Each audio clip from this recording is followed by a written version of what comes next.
warahmatullahi wabarakatuh. Selamat siang teman-teman. Berjumpa kembali bersama saya. Nah, kalau kemarin kan kita udah bahas masalah jamur, masalah hama. Nah, kali ini saya akan bahas tentang yang namanya pengendalian hayati sederhana pada dunia pertanian maupun perkebunan. Ya, jadi bagaimana nanti materinya? Silahkan disimak baik-baik supaya teman-teman dapat ilmunya, sehingga hasil pertanian teman-teman pada musim tanam kali ini dapat meningkat sampai 100%. Nah, bagaimana materinya? Teman-teman silahkan disimak baik-baik. Oke, masuk ke materi hari ini. Sebentar, saya geser dulu ya. Iya. Nah, bahasan tentang pengendalian hayati sederhana pada dunia pertanian maupun dunia perkebunan. Perlu diketahui bahwa pengendalian hayati itu sangat diperlukan supaya masalah-masalah yang ada dalam dunia pertanian ataupun masalah-masalah teman-teman dalam bertani itu dapat terselesaikan, sehingga hasil pertanian itu dapat meningkat hingga angka 100%. Nah, angka 100% itu bukan hal yang mustahil.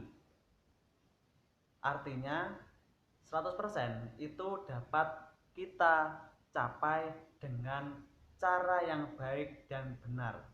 Nah, kalau caranya baik dan benar, maka 100% itu bisa diraih dengan mudah. Nah, bagaimana cara kita meraihnya? Nah, nanti akan saya jelaskan dengan pengendalian hayati sederhana. Nah, ada beberapa hal yang harus teman-teman ketahui. Yang pertama, penggunaan bahan organik dalam dunia pertanian. Nah, bahan organik itu biasa kita kenal dengan pupuk kompos, pupuk kandang, dan bahan organik lainnya. Tapi yang paling sering kita dengar adalah dua ini, pupuk kompos dan pupuk kandang. Nah, ini itu sifatnya wajib, jangan sampai ketinggalan. Kadang-kadang petani saat ini mereka inginnya hasilnya cepat, hasilnya bagus, tanpa memperhatikan resiko terhadap tanah, resiko terhadap kesuburan tanah, resiko terhadap serangga ataupun musuh alami tanah, musuh alami tanaman. Mereka itu jarang memperhatikan hal tersebut. Intinya inginnya cepat, hasilnya baik. Nah, itu yang biasa petani saat ini inginkan. Nah, kalau zaman dulu kita sering melihat petani itu menggunakan bahan organik berupa dua tadi, kompos maupun kandang. Nah, tapi seiring kemajuan zaman, petani saat ini tuh jarang menggunakan kedua bahan tersebut. Ada beberapa hal yang membuat mereka tidak menggunakan bahan tersebut. Satu, fermentasinya lama, caranya sulit, caranya ribet, pengaplikasiannya juga belum diketahui, dan ilmu tentang organik belum diketahui. Nah, itu beberapa hal yang jadi alasan mereka untuk tidak menggunakan bahan organik. Nah, itu yang pertama, yaitu penggunaan bahan organik pada dunia pertanian itu sifatnya wajib dan tidak boleh ditinggalkan. Nah, tidak boleh ditinggalkan. Jadi mulai sekarang ini, mulai detik ini, kalau teman-teman mungkin melihat video ini dan terinspirasi, ayo sama-sama menggunakan bahan organik, entah itu pupuk kandang ataupun pupuk kompos. Nah, kalau teman-teman ini cara banyak sulit, sekarang itu banyak produk-produk yang menggunakan bahan organik atau pupuk mikro yang dijual di pasaran.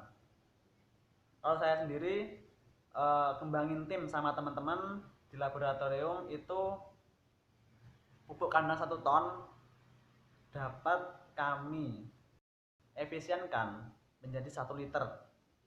Jadi 1 liter air itu setara dengan 1 ton pupuk kandang. Nah, itu yang kami gunakan. Makanya menggunakan pupuk kompos itu buat kami itu hal yang tidak sulit, hal yang mudah. Yang cuma 1 liter kok pakainya itu udah setara 1 ton pupuk kandang. Dan dalam dunia pertanian 1 hektar itu butuh 3 sampai 6 ton pupuk kandang ataupun pupuk kompos. Nah, kami sendiri bersama teman-teman di laboratorium itu cukup menggunakan 3 sampai 6 liter pupuk mikro yang setara dengan pupuk kandang 6 ton. Nah, jadi sekarang itu bukan alasan lagi untuk tidak menggunakan bahan organik. Nah, yang kedua adalah konservasi. Itu bagaimana cara kita mengolah tanahnya, mengolah lahannya. Itu namanya konservasi.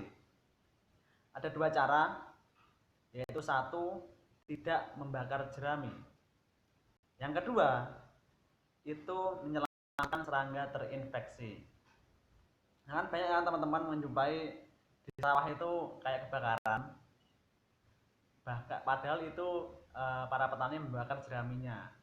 Nah, yang kedua, menyelamatkan serangga terinfeksi. Kemarin sudah saya jelaskan bahwa teman-teman menggunakan Befaria bassiana, pada hari ke-7 itu akan menjumpai hama-hama yang putih, hama-hama yang terkena hifa, hama-hama yang udah dimakan oleh jamur Befaria bassiana. Nah, itu diselamatkan, digerus, dan disemprot lagi. Itu akan selamanya berkembang terus di alam. Nah, itu contoh konservasinya.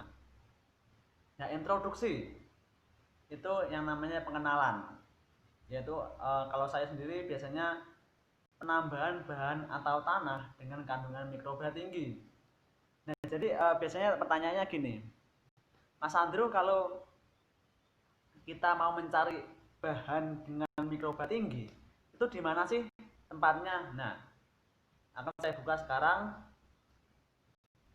Tanah dengan bahan mikroba tinggi itu dapat didapat dengan kita mencari tanah di bawah rumpun bambu.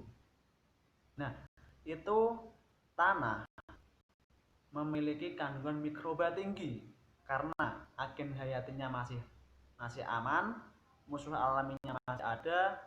Jadi tanah-tanah di rumpun bambu itu unsur haranya juga banyak, kandungan mikrobanya juga tinggi, jadi sangat bagus untuk dunia pertanian. Yang kedua adalah perakaran rumput gajah. Nah, kalau teman-teman menjumpai ada rumput gajah atau suket gajah, itu tanah dapat diambil karena tanah pada perakaran rumput gajah itu juga kandungan mikrobanya sangat tinggi. Jadi sangat bagus untuk tanah teman-teman di sawah. Untuk media tanam juga sangat bagus. Nah, itu ada tiga cara. Nah, yang kedua adalah ungkapan-ungkapan Jawa yang baik untuk disikapi. Nah, ini di daerah lain mungkin berbeda ungkapannya, tapi memiliki satu tujuan yang sama. 1. Bahan organik sebagai pupuk. Nah, bahan organik sebagai pupuk itu ojo disepeleke. Kalau bahasa Jawanya ojo disepeleke. Kalau di Indonesia kan jangan disepelekan. Seperti yang saya jelaskan tadi, bahwa bahan organik itu menjadi suatu hal yang wajib karena itu mendukung pertanian kita agar hasilnya sangat baik. Nah, kadang-kadang orang itu gini, golek gampange, golek penake, mukti yen wis mukti gendong lali. Nah, kebanyakan orang itu cari mudahnya, cari enaknya. Kalau udah berhasil, mereka lupa. Nah, kadang-kadang yang pertama itu mereka kasih organik. Nah, saat hasilnya udah bagus, mereka lupa tidak menambahkan organik di penanaman selanjutnya. Seperti itu. Jadi jangan sampai lupa dalam menambahkan bahan-bahan organik dalam dunia pertanian.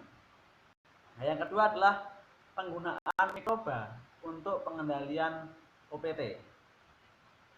Nah, jadi dapat disimpulkan bahwa tombo ora adoh karo memolone. Jadi obat itu nggak jauh dari penyebabnya. Kalau ada jamur ya musuhnya musuh alami, agen hayati, Glyphosate dan Trichoderma. Kalau hama itu musuhnya juga jamur, namanya Befaria bassiana. Nah itu pun nggak jauh sama penyebabnya, jamur, makanya ya jamur gitu loh. Jadi ungkapan-ungkapan inilah yang dapat kita gunakan dalam pertanian. Yang ketiga adalah menjaga dan melestarikan kearifan lokal. Enaknya gini, ojo sok nyengsarake alam, nek pengen ora disengsarake karo alam. Sopo nandur bakal ngunduh, sopo gawe bakal nganggu. Jadi kalau misalkan gini, jangan sampai merusak alam kalau nggak ingin dirusak sama alam. Siapa yang menanam pasti akan memanen, dan siapa yang membuat pasti akan menggunakan. Jadi alam itu kita juga harus jaga, gitu loh. Dengan caranya bagaimana? Dengan cara merawatnya dengan baik. Kalau teman-teman bertindak buruk terhadap alam, pasti alam pun akan bertindak demikian pada pertanian teman-teman. Nah seperti itu. Nah insya Allah dengan menerapkan 3 ungkapan ini, mungkin di daerah lain ungkapannya beda, tapi tujuannya itu sama. Ungkapannya beda, artinya sama. Nah insya Allah dengan menerapkan 3 ungkapan ini, teman-teman akan mendapatkan pertanian yang barokah, pertanian yang menguntungkan teman-teman, pertanian yang membahagiakan hati teman-teman. Nah pertanyaan ini dapat membuat teman-teman memperbaiki keadaan ekonomi teman-teman. Nah maka dari itu ayo kita perbaiki lagi sikap kita terhadap alam, perbaiki cara kita bertanam, perbaiki cara kita bertani. Insya Allah dengan begitu hasil panen dapat meningkat. Nah, oke itu saja. Terima kasih teman-teman telah mendengarkan ilmu dari saya. Jika teman-teman itu pengen pertaniannya meningkat, kalau pengen konsultasi silahkan konsultasi, karena saya pun sangat terbuka. Saya pun juga senang kalau teman-teman juga konsultasi.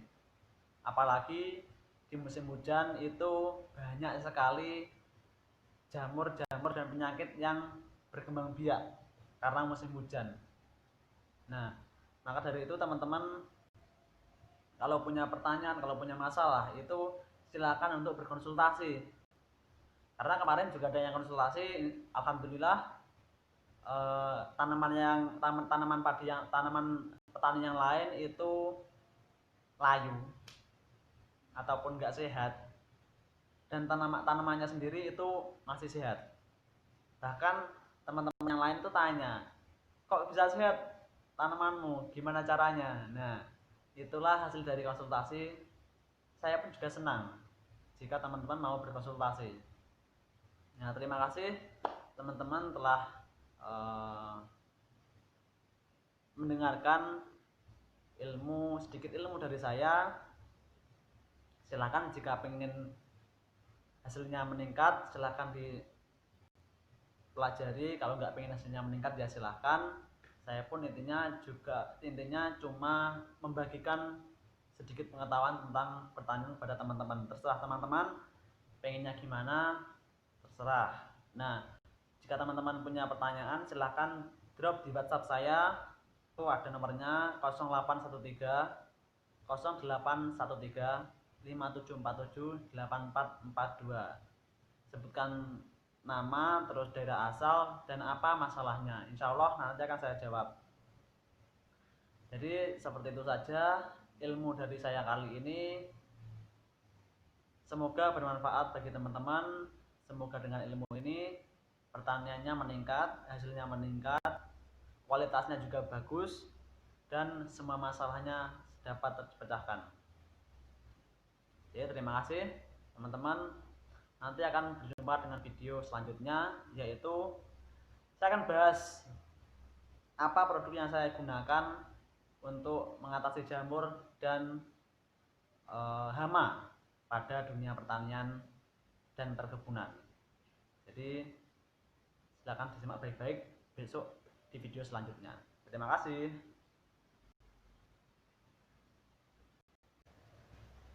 Nah, gimana ilmunya? Nah, kalau teman-teman menganggap ilmu tadi itu bermanfaat, silahkan dipelajari, terus silahkan introspeksi diri. Sebenarnya apa sih yang membuat pertanianku itu sedikit sulit? Nah, apa sih? Nah, teman-teman bisa menggunakan cara-cara tadi. Kalau nggak bermanfaat, silahkan dilewati saja video ini. Nah, tugas saya cuma menginfokan. Terserah teman-teman pengen mendengarkan atau tidak, itu hak teman-teman. Oke, terima kasih. Oh iya, banyak yang tanya, Mas Andro itu apa sih yang digunakan dalam mengatasi jamur dan hama pada dunia pertanian dan perkebunan. Nah, nanti akan saya jelaskan apa saja produk yang saya gunakan. Jadi tetap stay di video saya. Terima kasih.